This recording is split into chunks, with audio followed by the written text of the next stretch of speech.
ឯកឧត្តមរដ្ឋមន្ត្រីនេតភក្ត្រាទទួលអំណោយអង្គរចំនួន25តោនទឹកសុទ្ធ300កេសនិងបបរសណ្ដែក200កេសពីឯកឧត្តមបណ្ឌិត Peter Lee និងលោកស្រីឆាយលីណា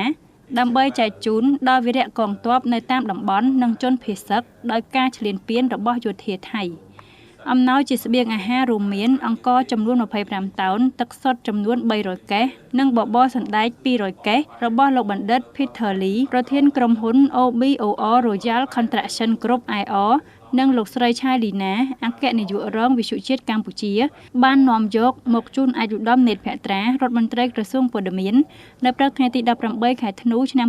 2025នាទីស្តីការក្រសួងដើម្បីយកចែកជូនដល់វីរៈកងទ័ពនៅតាមព្រំដែននិងបងប្អូនប្រជាពលរដ្ឋភៀសខ្លួនដែលរត់គេចពីការឈ្លានពានរបស់យោធាថៃកំពុងស្នាក់នៅបណ្ដោះអាសន្នក្នុងជំរំភៀសសឹកតាមបណ្ដាខេត្តមានការកើនឡើង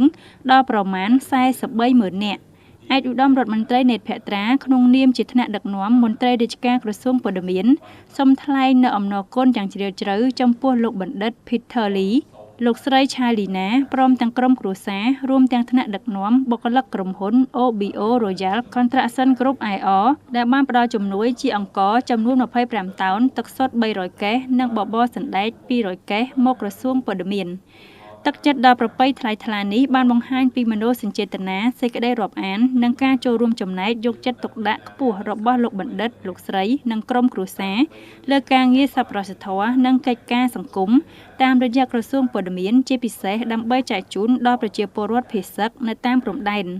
ឯកឧត្តមរដ្ឋមន្ត្រីបានបញ្ជាក់ថាសម្រាប់អំណោយទាំងនេះក្រសួងព័ត៌មាននឹងបែងចែកដល់វីរៈកងទ័ពនៅតាមតំបន់ជួរមុខដែលកំពុងធ្វើការប្រយុទ្ធដើម្បីការពារបូរណភាពទឹកដីនិងចែកជូនដល់ប្រជាពលរដ្ឋនៅក្នុងជំរំភៀសសឹកតាមបណ្ដាខេត្តមួយចំនួនឯកឧត្តមបានលើកឡើងថាការផ្ដល់នូវអំណោយជាស្បៀងអាហារនេះគឺជាការចូលរួមចំណែកយ៉ាងសំខាន់ជាមួយរាជរដ្ឋាភិបាលកម្ពុជា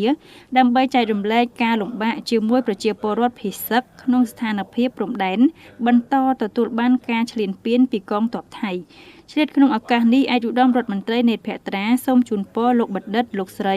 ព្រមទាំងក្រុមគ្រួសារសូមប្រកបដោយពុទ្ធពរទាំង4ប្រការគឺអាយុវណ្ណៈសុខៈពលៈកុំបីឃ្លៀងឃ្លាតឡើយលោកបណ្ឌិត Peter Lee បានមានប្រសាសន៍ថាអំណោយដែលផ្ដល់ដល់ក្រសួងព័ត៌មាននាឱកាសនេះគឺធ្វើឡើងក្នុងបុព្វហេតុមនុស្សធម៌និងជួយសម្រាលបន្ទុកដល់ប្រជាពលរដ្ឋដែលកំពុងភៀសសឹកនិងកំពុងស្នាក់នៅក្នុងតំបន់សុវត្ថិភាពនិងវីរៈកងទ័ពនៅសមរភូមិមុខដែលកំពុងឈរជើងការពារខ្មាំងឈ្លានពានមកលើដែនអធិបតេយ្យភាពបូរណភាពទឹកដីរបស់កម្ពុជាយ៉ាងរឹងមាំ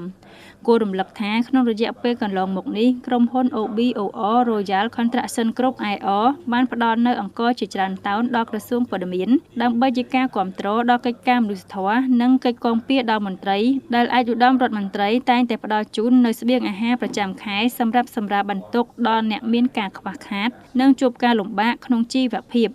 នៅក្នុងអាណត្តិទី7នេះក្រសួងព័ត៌មានបានផ្ដល់ការគាំពារដល់មន្ត្រីជាប្រចាំប្រមាណជាង300នាក់ក្នុងមួយខែដោយបានផ្ដល់នៅអង្ករនិងត្រីខដើម្បីជួយសម្រាលជីវភាពជាមួយគ្នានេះក្រសួងព័ត៌មានក៏បានគិតគូរខ្ពស់ចំពោះសុខុមាលភាពនិងជីវភាពរស់នៅរបស់មន្ត្រីរាជការ